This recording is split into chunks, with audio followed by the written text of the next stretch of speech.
Honoured to have a very special guest today, Mr. Mark Colbourne, MBE.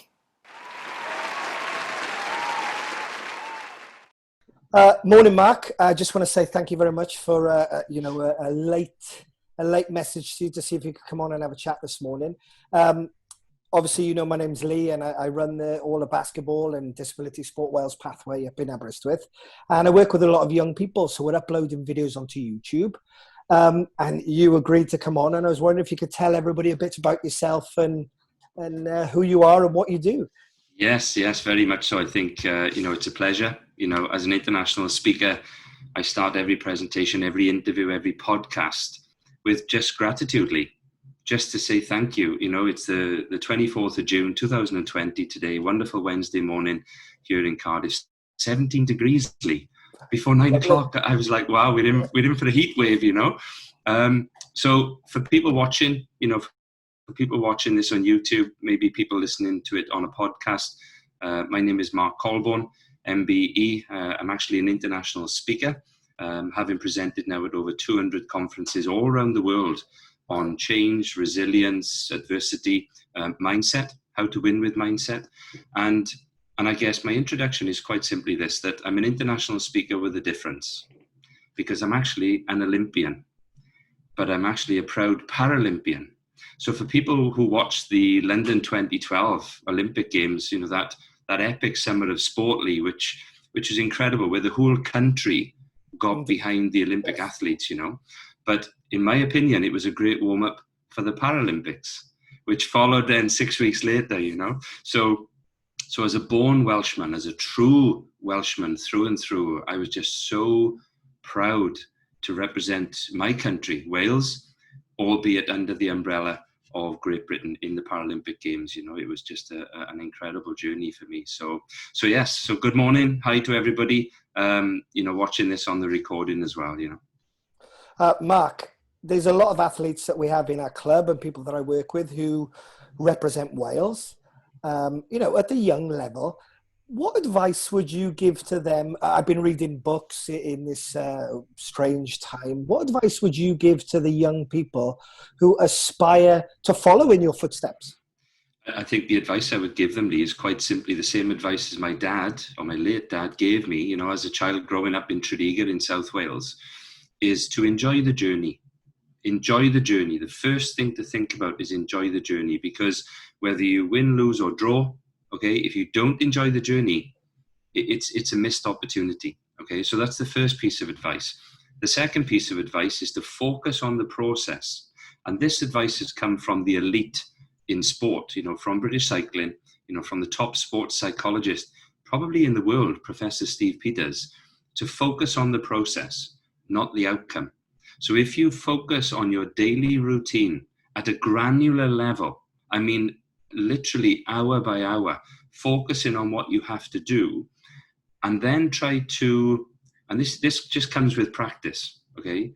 Then ignore the environment. So you move to one side all the distractions, all the negativity, all those people who said to me, you know, when I broke my back in 2009 in a paragliding crash, literally 12 months later, as a disabled athlete, I made that commitment to train full-time for the Paralympic Games. And many of my friends said to me these words: why don't you just go back to work? Why don't you go back to work? You know, you're 41 years of age. Come on. You know, even my dad, God love him, said to me, Mark, come on, you broke your back. You're 41. Your job is there for you. Just go back to work, you know? But what if I'd listened to my dad? What if I'd gone back to work? The world of cycling would have never have known I existed. Okay? Never known I existed. But I said to my dad these words: I have to do this. I have to do this because I have one chance to get to London, because London was only going to happen once. And I was 41. I was no spring chicken, you know. And I said to my dad, please, you know, I'm going to apologize. I'm going to have to disagree with you, because if I don't do it, I'm going to then live my life with regret. And he walked away, Lee. He turned around. He said to my mother, Margaret, have a word with your boy. I think he's lost it. But what if I'd listened to him? and gone back to work. Imagine that. That is huge. You know, I didn't realize that, and I've listened to your story, and I was fortunate to meet you in Aberystwyth. And that brings me on to motivation. You obviously were motivated to follow your dream.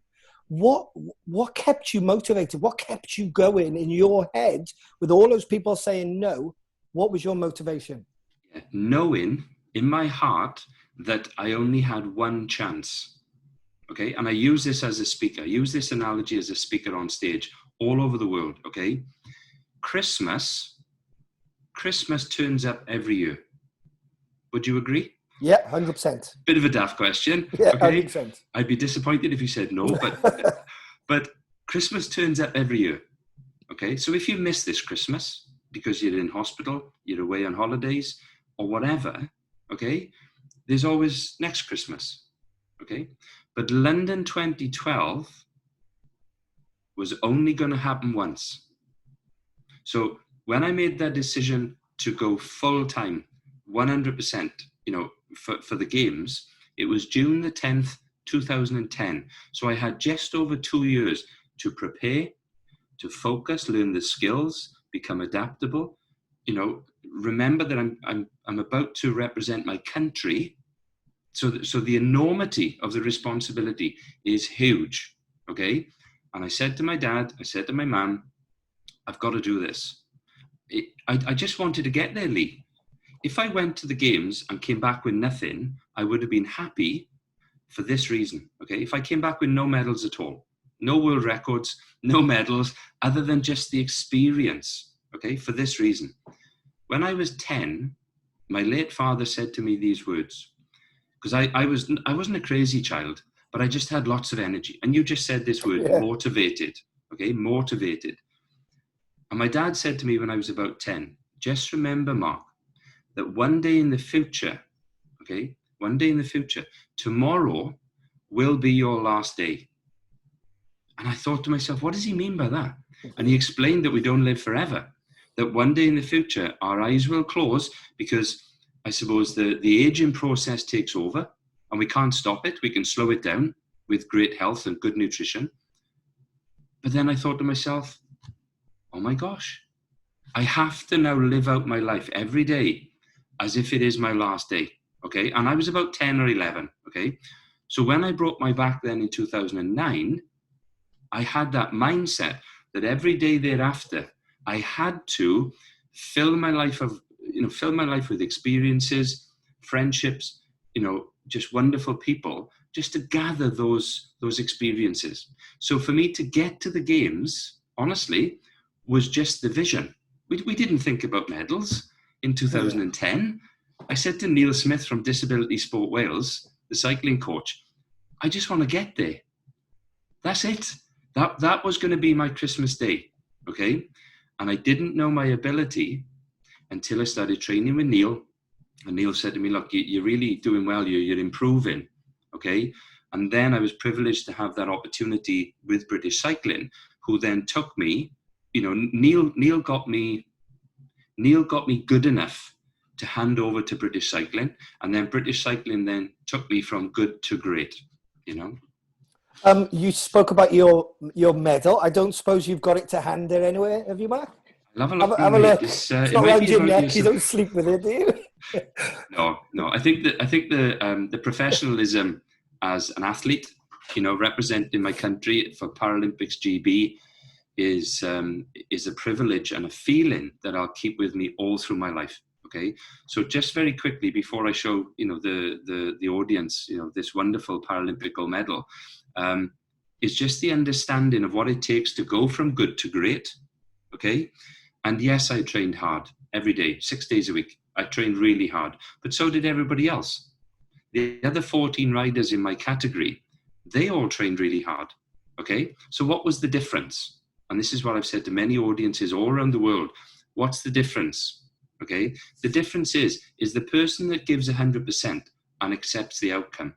So my first 2 medals in the games were 2 silvers, one in the sprint on the velodrome and the 10-mile time trial on the road. Okay, and I gave those 2 races absolutely 100%. For this reason, Lee, there is no such thing as 110%. It doesn't exist. No. Okay, 101, 110%, it doesn't exist. So when you then give 100%, when you give your absolute best to whatever, okay, training, diet, lifestyle, rest. If there's any young athletes watching this recording, my advice to you is this: sleep.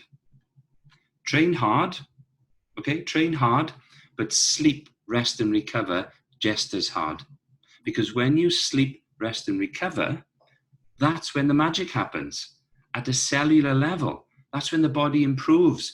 That's where the fitness comes. That's where the improvements come, you know. So very quickly, because I know we've only got about 15 minutes today, that it's important to look at the whole process from start to finish in granular detail.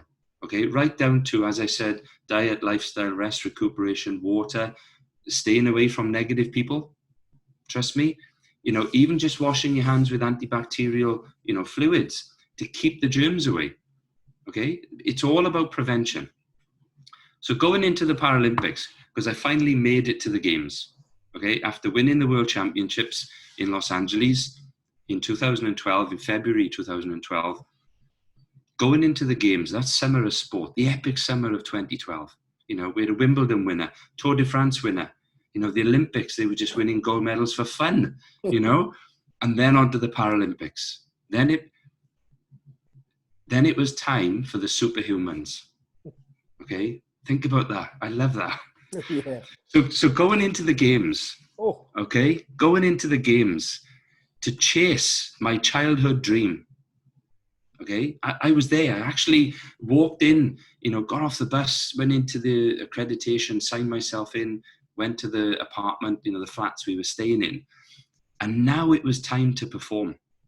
So think about this, for all the young athletes on this call, okay, all the young athletes watching this video, all the coaches watching this video, okay, focus on giving it 100%, okay, focus on the process, not the outcome, because if you focus on the process, the outcome will take care of itself, okay, whether that's a bronze, silver or gold, you have to, I mean this, you have to be absolutely proud, chuffed to bits, you know, excited, enthralled, whatever, with the result, okay, with the result. And I'm so grateful that I guess, you know, I just had that extra 1% that the other riders didn't have. And to bring this gold medal back to Wales, you know, to the homecoming, yeah, just amazing dreams, amazing memories. And, you know, as you know, my friend, you know, we've spoke many times that the best dreams happen when you're awake.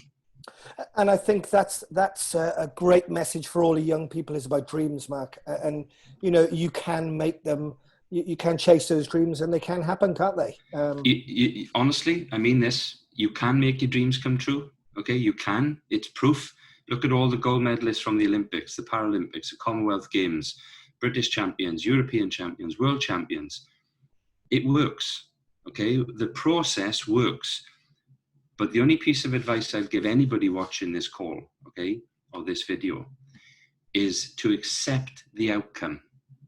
Whatever that outcome is, yeah, okay, as long as you give it 100%, and I use a process, you know, in coaching, in speaking, called removing the mask. Removing the mask. And if you can put your hand on your heart and say, do you know what, coach? I gave it my best. Okay? And then it's just accepting the outcome, whatever that is, okay, whatever that is. As long as you're proud of your performance, that's your gold medal. Mark, I don't know how to thank you enough. This, you know, fantastic. You inspire, you know, thousands and thousands of people. And for the young people from our club and for in Wales who are going to watch this, I just want to say thank you very much for your time. It's my pleasure. And if anybody's got any questions, you know, if you want, they can go to markcolbourne.com. We've got a great team of people that obviously help us with education, with coaching, sport, diet, lifestyle. So please, you know, reach out, go to markcolbourne.com, send us a message, and we're more than happy to help you. But thanks for reaching out. It's been a wonderful, thank you very chat. much, Mark. It's totally blew my mind this morning. Thank you very much. My pleasure. Good luck, everybody. Thank you. I'll speak to you soon, Mark. Take care. All the best, my friend. Bye. Bye-bye. soon.